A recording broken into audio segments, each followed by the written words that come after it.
Laura TV. I am Laura, here by myself today with no Jay. Well, I'm not really by myself. We just don't have Jay with us today because I have my friend Katie.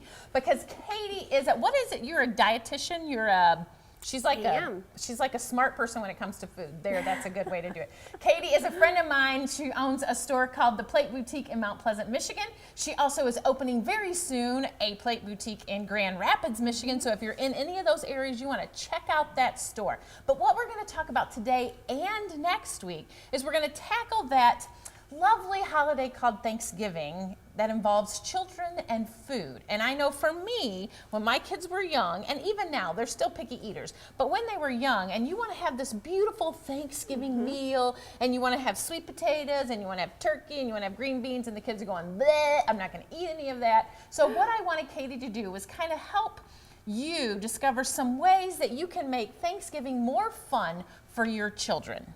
Absolutely. And being a mom myself, I have two little boys who are 7 and 6, and Thanksgiving, surprisingly, is not always their most favorite meal.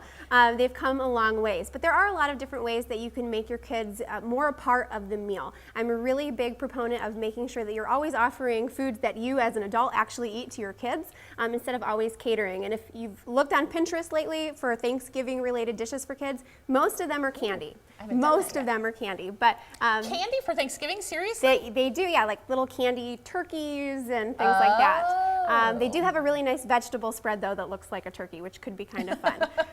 But there are lots of ways to keep your meal simple and to make it kid-friendly. One of the first things I always recommend is to keep it really simple. You know, you can have some elaborate dishes, but don't be afraid to scale back and just offer something like roasted vegetables.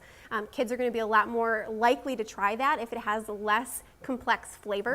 Like no nuts on the sweet potatoes and stuff like that. Absolutely. That was what my kids always like, why are there nuts on this? Absolutely. Maybe serve the nuts on the side if someone wants to add a little crunch to their sweet potatoes. They wanted the marshmallows, just not the nuts. Yeah. So keep it simple. Have a few different simple options on the table. Even better, have a few options that your kids are going to like, that you know that they like. It can be apple slices. It could be maybe some of turkey breast just on its own. Maybe you're having some rice along with your meal. Very simple, not complex things that you know that they can grab if they don't like some of the other things. Exactly. And then if they want to get a little more courageous and try some of those more complex dishes, they totally can. Hopefully they're seeing you eat those foods too, so they'll be excited about it. One way to encourage them to try some of those more complex foods is to have a sample plate out. And I brought some examples with me. So this is one. Doesn't this look fun? I just think it looks fun. It's totally fun. It looks like the game of life to me, which who doesn't love that? So it kind of makes a game out of trying some of those different foods. And there is a start and a finish, but I really encourage people, if they use this plate, to kind of disregard that and instead just put some different foods on here and try it. You know, don't worry about your kids actually finishing everything. Just let them see if they like it. You might find that they actually do enjoy some of those more complex foods when it's presented in a little bit more fun way. A little colorful plate. Absolutely. And if you don't have a plate on hand, you can always use an egg carton. The egg carton, make sure you wash it out really, really well. You know, you don't want raw egg residue. Salmonella poisoning. Yeah, in your sample plate. But this also works really well if you clean it out really nicely. The little egg spots are great places to put those little tiny samples. So that is also a great idea. We could open it up and the kids could I don't want to mess up your egg. If this was blank, they could draw turkeys or something. Oh, very true. So maybe look for a blank one. Yes. Or put a paper on there if you're, getting really creative. That could be a taster plate. Now, I'm intrigued by what this lovely little fish pitcher. See, look, he's a pitcher. Isn't he cute? That is one of my kids' absolute favorite table decorations. We got this guy probably 6 months ago, and he gurgles when you pour him. So you can put some water in there and then serve your kids water with it, and they're going to want water like they've never had water before because they just want to hear it gurgle all the time.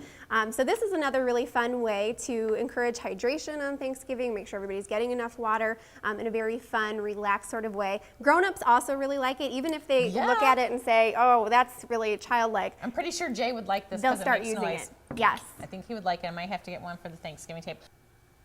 Katie, can you share with the viewers what are some traditions that you and your husband Aaron and your boys have for Thanksgiving? Well, Thanksgiving is the one meal day where we actually leave our house and go and spend time with our families. So we visit both of our families on the same day, which is kind of crazy. It's Two like meals, one day. a mad food dash, yes. Aaron, he tries to see how many different foods he can have during that day. It's like this big personal competition. And he's really skinny, so it's really annoying. It is a little bit annoying. But our biggest tradition really is to try to bring some sort of vegetable dish to those family events because I really love vegetables and I never feel like you can have enough. Shocking as a dietitian, that's what I kind of lean towards. And then after we have our Thanksgiving meal, we try to look for ways to be active. So even though we're kind of running all over the place, we usually find that there's time after we eat to go out and walk around, maybe take a nice little hike, look for leaves. If it's really cold, we sometimes look for ways to be active inside. But that's pretty much what we do. It's pretty low key, and we really just try to focus on being thankful as a family and looking for things to be grateful for. Well, thanks. Thank you, guys. Thanks, Kate. I hope you'll go check out her website. Is it aroundtheplate.org? Yep, yes, right? aroundtheplate.org. We'll put that down on the screen there so you can see it. Check out her store, her website. Again, if you live in Mount Pleasant, Michigan, or Grand Rapids, Michigan, or anywhere close, you'll want to check out both those stores. And next week, Katie's going to talk about getting your kids involved in helping prepare the Thanksgiving meal. Well, I'm Laura Laffoon here with Jay and Laura TV. We'll see you next week.